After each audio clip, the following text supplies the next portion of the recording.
¿Cuál es la historia que más te impactó, la historia que te dejó más conmovido? Porque esa es la parte que rescatas en tu libro. Porque además de hablar de las instituciones, además de ir a estas instituciones, de tener estos casos, ¿cuál es el caso que más te dejó impactado y por qué? Todas me impactaron porque me veo reflejado, te ves reflejada tú o cualquiera de los 106 millones de mexicanos. Tenemos una gran responsabilidad en un país de cerca de 50 millones de personas en pobreza, al cual el Banco Mundial calcula que se sumarán otras 5 en los próximos años, 20 en extrema, y sobre todo porque en nuestro país, además de la crisis económica, de seguridad, política, de salud, existe una muy importante, la cual es la social. En nuestro país hemos perdido la capacidad de asombro, pero sobre todo de decir ya basta de todo lo que está sucediendo. Tenemos el caso de las ejecuciones, cerca de 15,000 en lo que va de este sexenio, y vemos cómo ya ha permeado en la mente, en la conciencia colectiva del mexicano por tanto bombardeo mediático y gubernamental, y ya es visto como algo normal.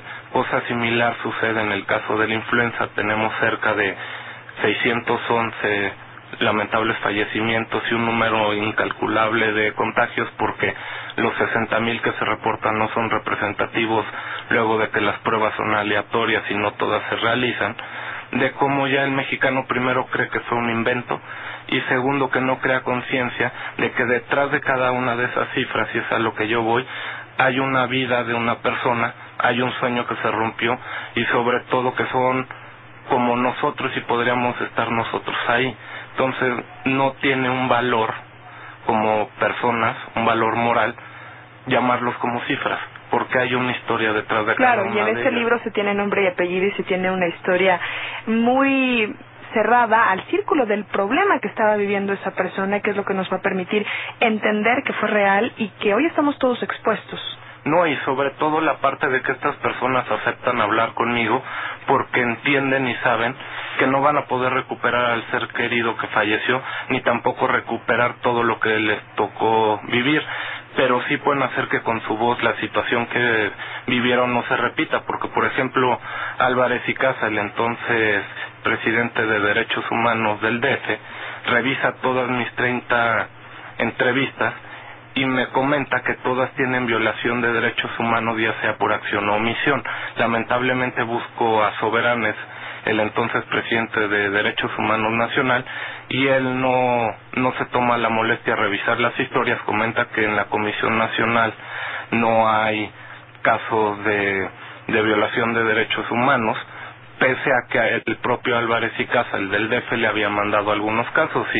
Y te quiero contar una historia, es la de Tomás y Nancy, una joven pareja a la cual su pequeño hijo, que apenas estaba por cumplir 2 años, luego de un calvario en distintos pequeños consultorios y un pequeño hospital, es maltratado.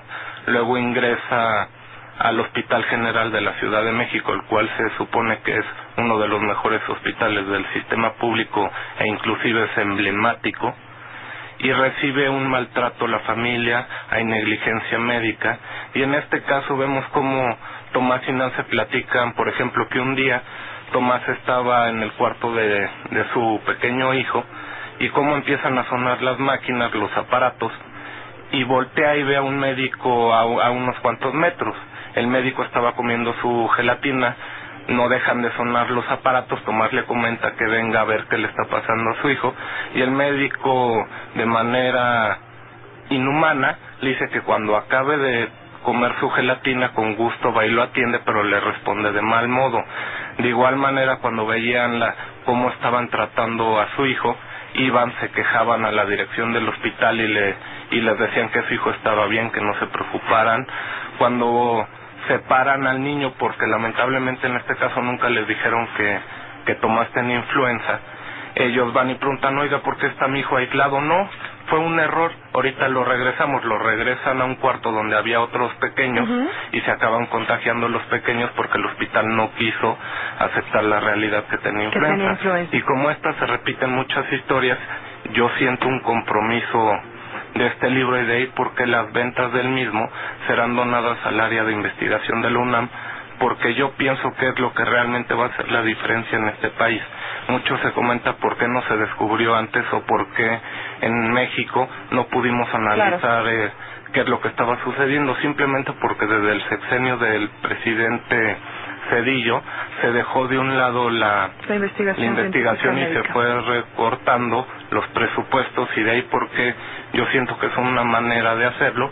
Y también en este libro se suman muchos esfuerzos, por ejemplo, el premio Nobel José Saramago, luego de ver las historias de los mexicanos, cuando le mando un borrador, acepta hacer el prólogo del libro.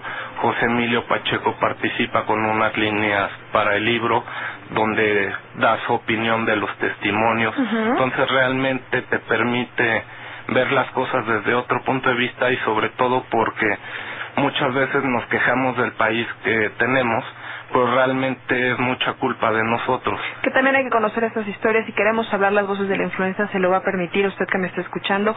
Rogelio Cárdenas, a veces el tiempo en radio es complicado, pero te agradezco que hayas estado con nosotros, y seguramente seguiremos platicando en otro momento sobre este libro. Rogelio Cárdenas, queremos hablar las voces de la influenza, ¿ya se puede comprar en cualquier lugar?